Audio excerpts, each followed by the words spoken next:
Please give us a brief introduction. mentioning name or ହଁ ଏଇଠି ନା କହିପାରିବେ ବଟ୍ ସେଠି ସେମାନେ ମନା କରିବେ ନା ଆଉ ଡୋମିସାଇଲ୍ କହିବେନି ଆପଣ ଆରମ୍ଭ କରିବେ ଆପଣଙ୍କର କ୍ୱାଲିଫିକେସନ୍ସ ଠିକ ଅଛି। I am Vipul Kumar Barik. I have passed my 10th from Jawahar Navodaya Vidyalaya Pai Kumar Bargat, and I have passed my 12th from Jawahar Navodaya Vidyalaya Kunat Puri. Then I have completed my DLLB from Utkal University, local Utkal University, Bhubaneswar. And after that, I am preparing for competitive examination. Okay. So tell us something about your hobbies. My hobbies consist of, sir, I like cooking, I like to travel, and meet with new people. Okay. And any special achievement that you would like to tell us about? Sir, it is personal to me that we have conducted several blood donation camps, and I am a voluntary regular blood donor, and I feel this is a special achievement to me. Okay, fine. So, why are you interested for this post of Assistant Director Law? As because I am a law student, and there are a lot of scope for law students, such as litigation, judiciary, and particularly this post. And I have been preparing for judiciary, and I have also attempted for one attempt. I have qualified the mains, but this job attracted me to work more effectively in an administrative position. That way I can give my best in administrative perspective. Acha, you said that you have also given judicial service and you have also qualified for the mains. Now, suppose you join as Assistant Director Law, you get through the exam and join. And after 1 year or 2 years, you also qualify Odisha Judicial Service. At that time, what are you going to do? Will you resign from as Assistant Director Law and go to Odisha Judicial Service, or you will remain as Assistant Director Law? So for a law student, it is very much important that it's the epitome of success, that is judiciary.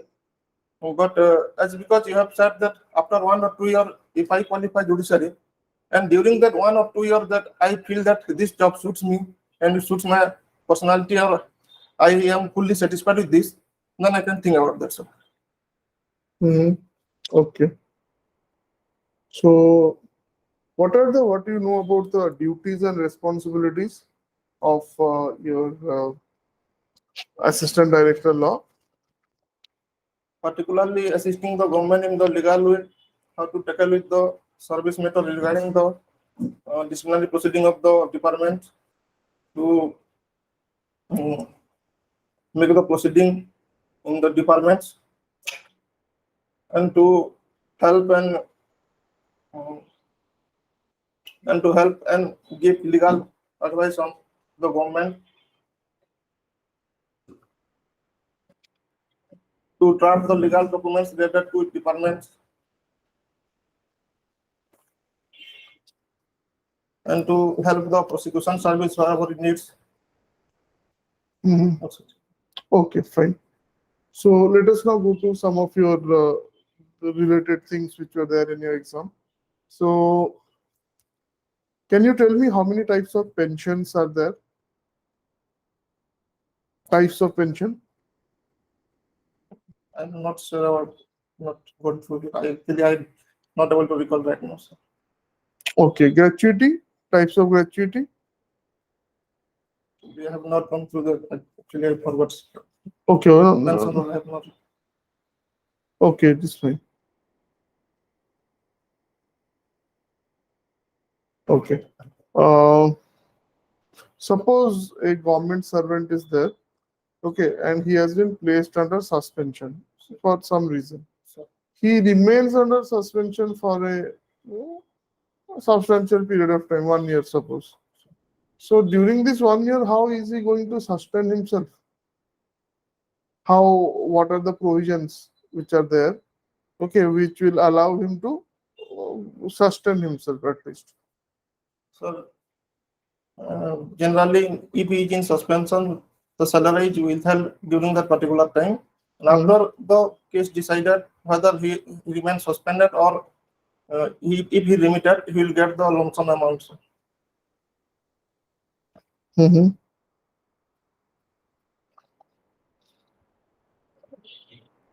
Okay. Suppose a government servant, okay, during service, unfortunately, he dies, and his parents, old parents, are there, and his mother is there. His wife is there. Sorry, old parents and wife. In that case, family pension will be given to whom? Wives. It will be given to the wife. Wives. Okay. So, what is the order of precedence, if you can remember? So, First of all, it will go to the wife, then to the children of the deceased servant, then to parents. If not wife or not he have not know any children, then go to parents. Okay.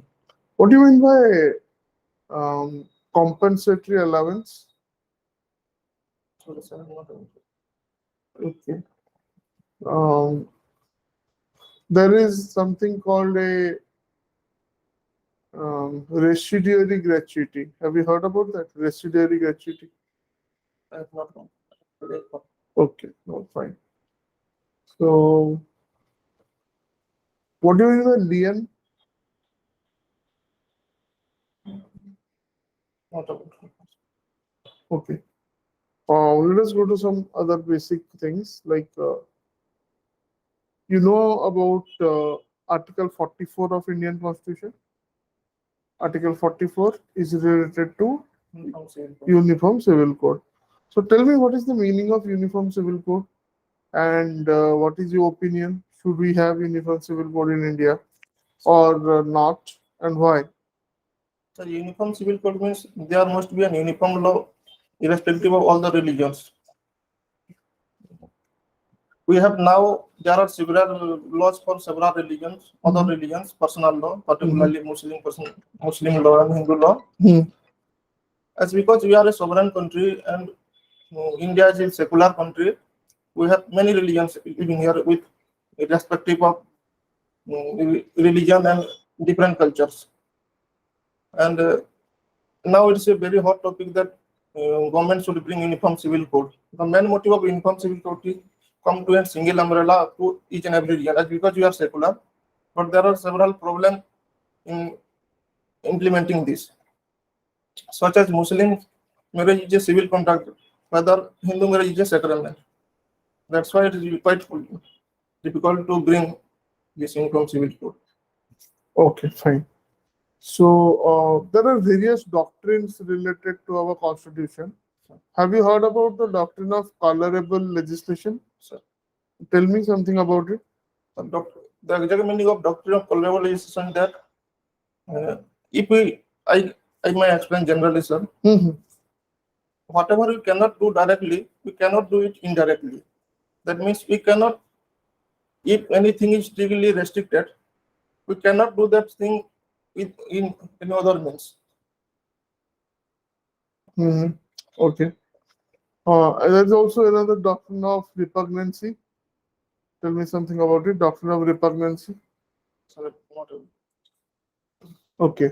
What is your opinion about the method of selection of judges in the higher judiciary, High Court and Supreme Court? That is the collegium system. Do you think that that is the best system, or you think that there has to be changes? And what should be the changes according to you? So nowadays we are following the collegium system in our judiciary system. Sometime before we have also implemented the NJSC system, which is later again changed to collegium system. Sir, collegium, I think collegium system should be sustained with some more improvement to this, such as the qualification, and nowadays some sort of nepotism is there in judiciary, so that it should be properly streamlined in such a way that if any one family member or any sitting judges is present in the Supreme Court, then it should not be given chance to their family member, particularly if they are qualified enough, then government must take consideration about that. But there should be some concept. I'm not getting very good points. There is some Okay. So currently, do you know who is the director of law in Odisha? secretary of law. Law director of law. You will be joining as, suppose you are selected. Okay, you will be joining as assistant director law. So in your new cadre, what will be the highest level to which you can go? Director of law. Director of law. That is what I'm asking. Who is the director of law? We can just go through the, okay, this may not ask you, but still you should. Representation of women in judiciary. What steps are being taken, or according to you, what steps should be taken to improve the representation of women in judiciary? Nowadays, in the bench of the Supreme Court and High Court, gradually the number of women are increasing. Comparatively earlier, that was not more women in the bench. In my opinion, sir, the number of women should be uniform and it should be increased on the basis of their qualification and expertise, so that there will be a impartial decision, or you can meet the demands of justice. Okay. Let us go to some of the revenue laws and land laws. Okay. So, you know about what are the types of land, okay, or kinds of land, like homestead land is there, okay, Gauravari it is. And so, how many such classifications do you know? So, agricultural land, residential land, commercial land. Okay. So, what is the process of conversion of one type of land into another, and what are the exceptions to such conversion? Not able to recall. Okay. Okay. So suppose you are selected. Okay. Suppose you are selected and you join the service after training. So one day your senior, so government has asked you to give a report on something. You have done your research, you are ready with the report. Your senior, okay, he is pressurizing you to edit some or to change your report so that it is going to suit, okay, whatever agenda is there of the government or his agenda. So in that situation, what are you going to do? How will you handle that situation? First of all, I will make the research on that particular case, and according to the law, whatever will be there, I will act upon that only, sir. If my senior is suggesting or me or anything is pressurizing me, I will go with the according law, sir, according to the law, sir. Okay, fine. So, can you tell me in the recent past what steps have been taken by Supreme Court, High Court, government in general to reduce the pendency of cases in India? Sir, generally, they are in particular cases we are using the fast track court to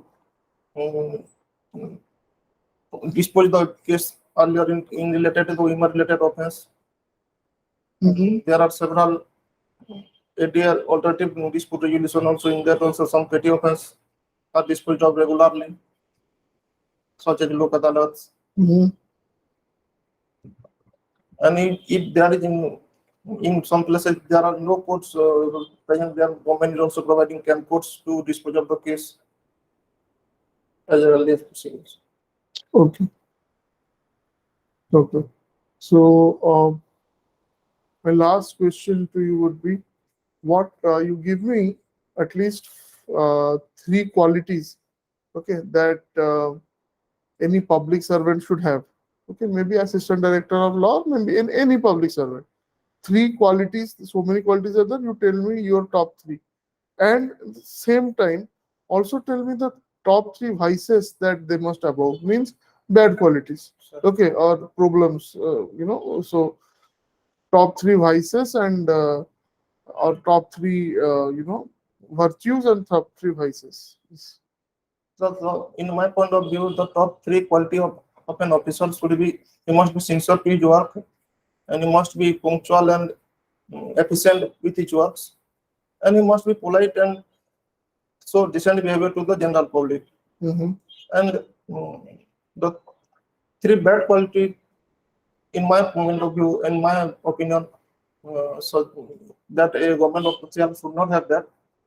He must not uh, involve in any corruption related activities, Mm-hmm.